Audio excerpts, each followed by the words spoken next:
ಕೆಲವರು ಹೇಳ್ತಿದ್ದಾರೆ ಬೈಕ್ ಅಂದ್ರೆ ಬರೀ ಮೆಷಿನ್ ಅಲ್ಲ, ಅದೊಂದು ಇಮೋಷನ್ ಅಂತ. ಇನ್ ಕೆಲವರು ಹೇಳ್ತಿದ್ದಾರೆ ಕ್ಲಚ್ ಇಲ್ದಿರೋ KTM, ಕಿಚ್ ಇಲ್ದಿರೋ ಬೆಂಕಿ ತರ ಅಂತ.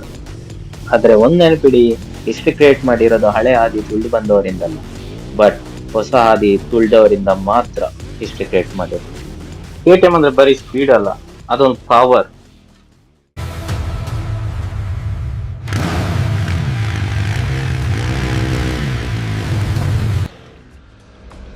Introducing KTM AMT, automated manual transmission.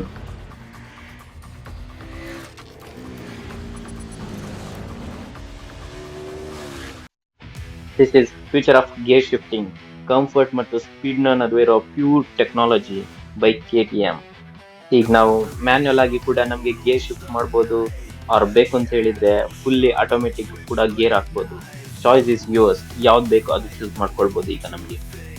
So how it works, so gear box same manual gear box ಇದೆ, ಬಟ್ ಇಲ್ಲಿ ನಮ್ದು ಅಕಾರ್ಡಿಂಗ್ ಟು ಅವರ್ ಸ್ಪೀಡ್ ಮತ್ತೆ RPM ಲಿಮಿಟ್ಗೆ ಕ್ಲಚ್ ಆಟೋ ಎಂಗೇಜ್ ಆಗುತ್ತೆ. With matter of milli second ಅಲ್ಲಿ engage ಆಗಿಬಿಡುತ್ತೆ.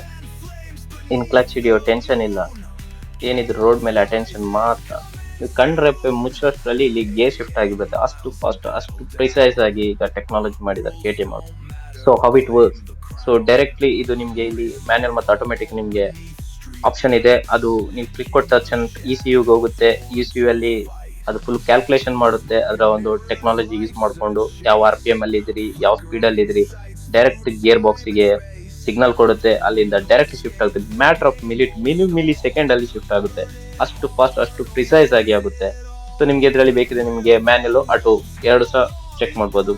So ನಿಮ್ದು ಸ್ಪೀಡ್ಗೆ according to ನಿಮ್ದು rave limit according to ಯಾವ ತರ ಬೇಕು ಆ ತರ ಶಿಫ್ಟ್ ಆಗುತ್ತೆ. ಬೇಕಿದ್ರೆ ನಿಮ್ಗೆ ಮ್ಯಾನ್ಯಲ್ ಅಲ್ಲಿ ಕೂಡ ಅಪ್ ಡೌನ್ ಮಾಡ್ತಾ ಇರ್ಬೋದು ಬೇಕಾದಾಗಿ. ಸೊ KTM ನ ನ್ಯೂ ರೆವಲ್ಯೂಷನ್ಗೆ ರೆಡಿ ಆಗಿದ್ದಾರಾ? It's just not revolution, it's the future. So ಯಾರೆಲ್ಲ ನೋಡ್ತಿದ್ರಿ ಎಲ್ಲರೂ ಸಬ್ಸ್ಕ್ರೈಬ್ ಮಾಡಿ. ಥ್ಯಾಂಕ್ಸ್, ಬಾಯ್ ಬಾಯ್.